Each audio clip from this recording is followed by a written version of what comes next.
반갑습니다. 개구리입니다. 오늘은 여러분들과 함께 초코파이 절도 사건에 대해서 한번 얘기해 보러 갑니다. 한 일주일 전쯤입니까? 굉장히 이게 언론에 각종 미디어, 뭐 유튜브 할 것 없이 굉장히 많은 소식들이 이에 대해서 나왔는데 제가 그 뉴스들을 보면서 또 언론, 소셜 미디어도 보면서 조금은 이게 간과하고 지나가는 것들이 있지 않느냐 하는 생각이 들어가지고 물론 언급하는 뭐 언론도 있을 거라고 생각합니다. 그래서 제 개인적인 생각을 한번 얘기해 보려고 합니다. 이번 그 초코바이 절도 사건 판결과 관련 2심 판결과 관련해 가지고 이러한 사건들이 일어나면 꼭 이게 불려 우리가 회자하는 다시 이야기하는 그 사람이 있죠. 바로 800원짜리 판결을 내린 뭡니까 오석준 대법관. 예? 800원 횡령했다고 이게 해고가 정당하다고 판결을 내린 오석준 대법관 지금 현재 대법관입니다. 아시죠?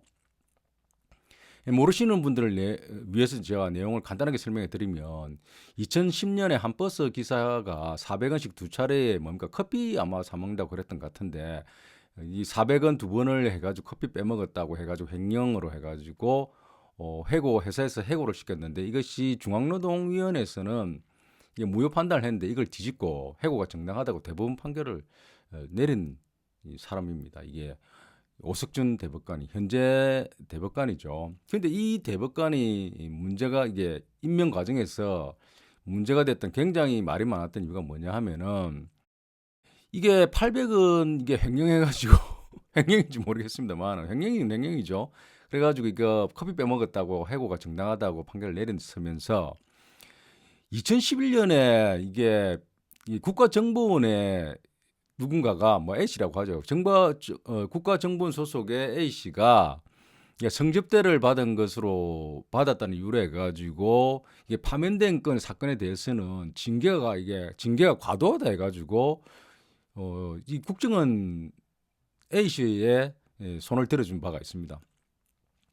또 한편은 또 문제가 뭐냐면은 2013년에 검사가 85만 원짜리 이게 접대를 받았는데 이 접대로 이유로 해가지고 면직 처분을 받았는데 이 처분이 지나치게 가혹하다 해가지고 징계를 취소하는 판결을 내렸습니다. 85만 원치 접대 받았는데 골 때리죠.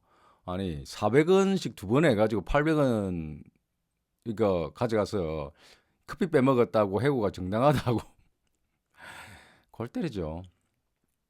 이런 사건이 일어날 때마다 왜 이 오석준 대법관을 이게 다시 끌어내서 얘기했냐 됐냐 하면은 우리의 기억 속에 잊어버릴만 하면 다시 이게 불러내 가지고 불명예를 계속 이게 다시 우리가 까먹지 않도록 해야 된다. 왜냐하면은 이분들 생각은 어떤 생각이냐면 그래봤자 개 돼지들이 아무리 떠들어봤자 시간 지나면 다 잊어버리고 나는 이 대법관 마치면 또 우리나라 서울이겠죠.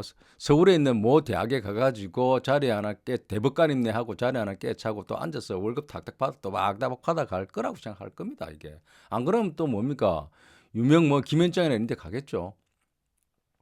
그래서 우리가 이런 그 불명예를 이 오석준 대법관 같은 사람에게는 끝까지 불러내 가지고 잊을만 하면은 잊어먹지 않도록 불명예를 계속해서 씌워줘야 됩니다. 이게 비록 현재 대한민국의 시스템이 이러한 대법관을 우리가 이게 처단할 수 없지만, 예? 이게 엄벌할 수 없지만 법으로서는 이 사회적 아직 끝나지 않았다. 사회적 이게 뭡니까? 판단은 이게 형벌은 이게 가해야 됩니다. 끊임없이 이분들을 알고 있거나 이분들의 친인척이거나 이분들의 각종 관계자들은 이분의 때문에 낯이 뜨거워야 됩니다. 그래야 되는 거죠. 자, 그래서 이번 또 다음에 이게 그만 이 정도로 하고 초코바이 절도 사건으로 다시 돌아와서 이야기를 해보면 이번 초코바이 절도 사건을 보면 쫙 정리해보면 이게 한 보안업체 직원이 2024년 1월경에 보안업체 A씨라는 분이 자신이 근무하던 물류회사 협력업체 사무실에 사무실 냉장고에 있는 초코파이 450짜리 하나하고 카스터드 600원짜리 하나를 이게 먹었다고 합니다. 허락도 없이 먹은 거죠. 총 1,050원에 50원 초코바이 하나, 커스터드 하나 먹어가지고 1,050원짜리 이게 간식을 하나 먹어가지고 이 먹었다는 혐의로 이게 기소돼가지고 절도죄로 이제 뭐 기소됐죠. 기소돼가지고 재판을 받은 사건입니다. 한 2년 끌다가 이게 이번에 2심에서 무죄가 판결됐습니다. 이 사건을 전부 이게 1, 2심을 보면요. 첫 번째로 뭡니까? 이 물류회사 소장이 기소를 했습니다. 이게 경찰에 고소를 했는데 경찰에서 이게 검찰로 넘기고 검찰이 그 약식 기소를 한 모양입니다. 약식 기소를 했는데 벌금 50만 원을 구형하고 약식 기소를 했는데 이 A씨가 불복해가지고 정식 재판을 이게 청구한 겁니다. 정식 재판 1심에서 검찰이 얼마를 구형했는지는 잘 모르겠는데 1심 판결이 유죄로 해가지고 벌금 5만 원을 이렇게 판결했습니다. 예. 근데 A씨는 왜 이렇게 정식 재판을 이게 신청했냐 하면요. 이게 유죄가 확정되면은 직장을 잃을 수 있기 때문에 항소를 했다고 합니다. 이게 확정이 되면은. 근데 2심 항소심에서 검찰이 구형을 갖다가 선고유예를 구형하고 판사가 이렇게 무죄를 이렇게 판결한 이 사건입니다. 그래서 이 사건 전체를 보면은 이게 2심에서는 절도 고의가 뭐 있었다고 판정하기 어렵다. 왜냐하면 오랫동안 이렇게 간간히 이 보안업체 직원들이 순찰을 하면서 물류회사를 또 돌아보지 않겠습니까? 보안이니까 그 냉장고에 있는 한 번씩 이렇게 배가 고프면은 이렇게 내어 먹었다고 합니다. 그리고 암묵직에 또 허용을 하고 했다고 합니다. 그게 오래됐다는 거죠. 오래된 그러한 관행이 있었는데도 불구하고 그리고 또 이 A씨만 먹은 것도 아니라고 합니다. 아닌데도 불구하고 A씨만 타겟으로 해가지고 고소를 한 거죠. 소장이. 자, 그래서 이 사건에서 보면은 뭐 제일 나쁜 놈이 누구냐 하면 1심 검사겠죠, 검사. 예? 더 앞서서는 경찰이고 경찰이 뭐 검찰로 이게 넘기지 않았으면 근데 강력하게 소장이 처벌을 원한다 해서 넘겼다고 합니다. 넘겼는데 이 1심 검사가 이 나쁜 게 뭐냐면 이게 50만 원을 구형한 거죠. 50만 원. 이게 초코바이하고 커스터드 두 개 다 합치면 1,050원인데 벌금을 뭡니까? 50만 원을 구형한 100배 구형이죠. 50배 구형했습니까? 예? 1,000원에 10배 만 원이고 50만 원 구형했으니까 뭡니까? 50배 아닙니까? 5만 원. 예. 10만 500배 구형했습니까? 500배? 예? 500배 구형했죠. 500배. 어처구니가 없죠. 어처구니가 없습니다. 어처구니가 없고 그래서 저는 좀 나쁜 이게 검사, 나쁜 놈은 1심의 이 검사라고 생각하고 더 나쁜 놈은 누구냐 하면은 더 나쁜 놈 판사라고 생각합니다. 판사. 이 약식에서 아마 제가 약식 판사하고 이 1심의 판사가 같은 거로 제가 알고 있는데 이 판사가 5만 원의 벌금을 이게 판결한 이 1심 판사가 누구냐 하면은 전주지법 형사 6단독 김현지 판사라고 합니다. 김현지 판사인데 1987년생으로서 2025년 기준 38살이죠. 이 학력을 보면 이화여자대학교 사회학과를 졸업하고 사회학과 졸업하는데 사회학적 감성이 없는 것 같습니다. 없고 그래서 2013년 사법연수 42기로 수료를 했고 그 서울 서부지방검찰청의 검사로 임용되었습니다. 검사로 임용되어 가지고 법조계에 발을 들었는데 이후에 법조 일어나는 제도에 따라서 2020년에 판사로 임관했다고 합니다. 그러니까 이게 본질적인 이 내리에는 마음에는 검사적인 뿌리가 있는 겁니다. 검사적인 뿌리. 골 때리죠.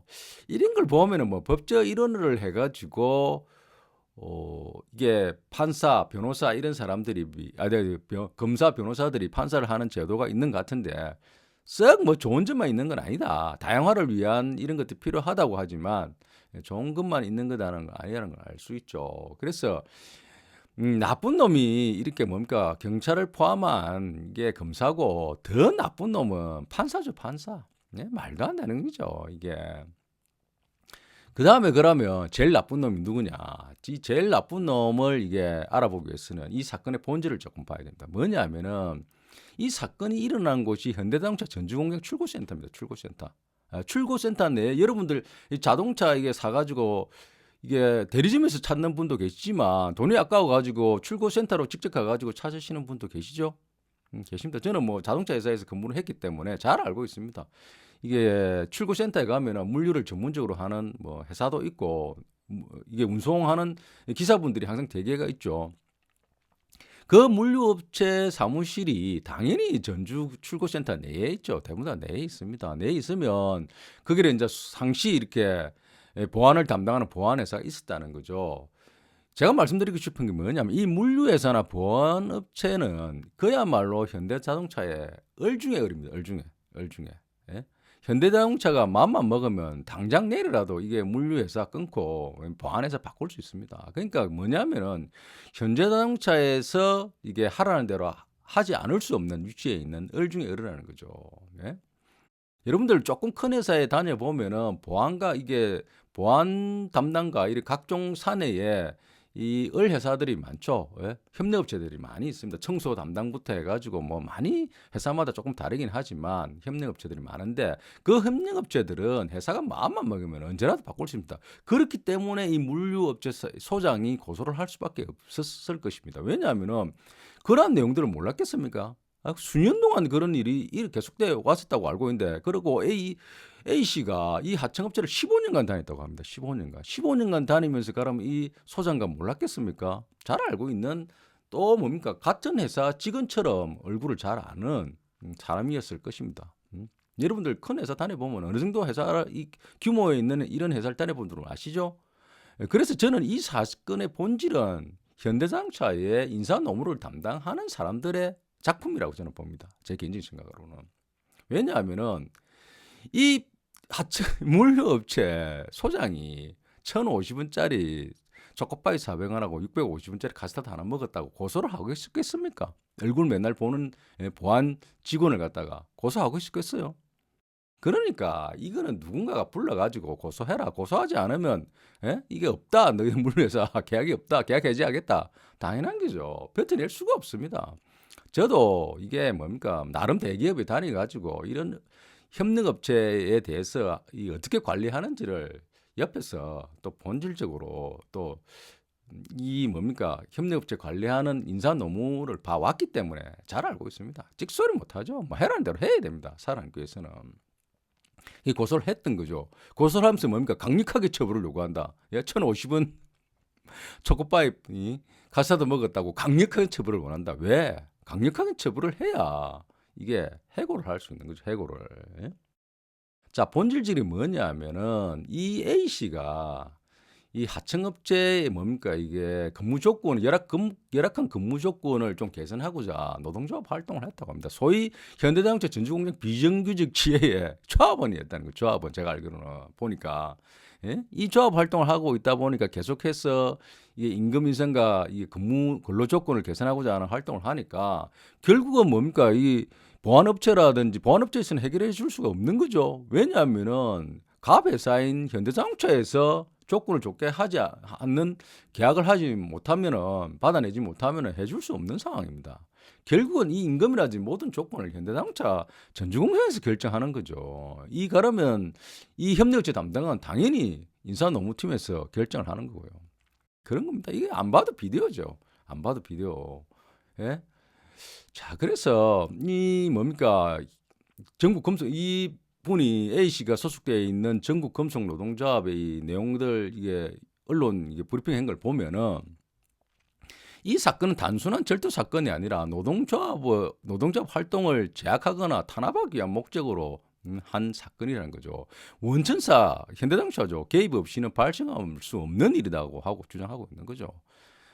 저는 100% 확신합니다. 100%. 제 개인적인 생각입니다. 이거로 가지고 틀릴 수도 있습니다. 제 개인성이. 그러나 저희 오랜 30년간의 대기업에서 근무한 제 감으로 또 인사 노무가 하는 일들을 잘 알고 있기 때문에 이건 100% 저는 자신 있게 이야기할 수 있다는 거죠. 이거는 원청사가 개입되지 않으면은 일어날 수 없는 일이죠. 일어날 수 없는 일. 그래서 저는 뭡니까? 가장 나쁜 놈은 이게 제일 나쁜 놈은 힘없는 협력업체 물류회사 소장으로 하여금 고소케 하고 국가기관을 동원해가지고 기소와 소를 진행케 하고 나면 고소 당사자는 손해보는 게 없죠. 왜냐하면 소 진행은 이게 국가기관인 검찰이 하고 이 A씨만 이게 방어하기 위해서 금전적 비용, 정신적 고통, 시간 낭비 또 하나는 효과가 있죠. 이게 무효가 됐다 하더라도 회사가 누르는 건 있죠. 예? 나머지 비조합원들과 또 조합에 가입하지 않은 노동자들에게 봐라. 너희들이 이게 조합 활동을 하거나 이게 무리한 요구를 하거나 하게 되면 어떠한 것을 당하는지 보여주는 거죠. 보여주는 겁니다. 무죄를 당해도 2년 동안 이 고통받은 걸 아무런 데서 보상받을 길이 없는 거죠. 예? 검사가 잘못한 거에 대해서는 예? 보상받을 길이 없습니다.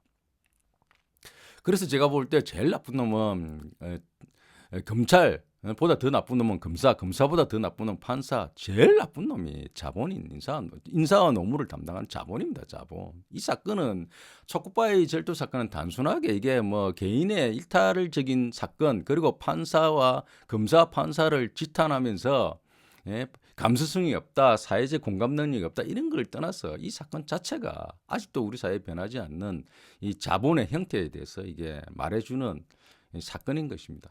저는 그렇게 판단하고 있고요. 어쨌든 우리 사회가 좀 더 상식에 기반되고 좀 더 따뜻한 사회가 되었으면 좋겠습니다. 자, 다음은 더 좋은 내용으로 찾아뵙도록 하겠습니다.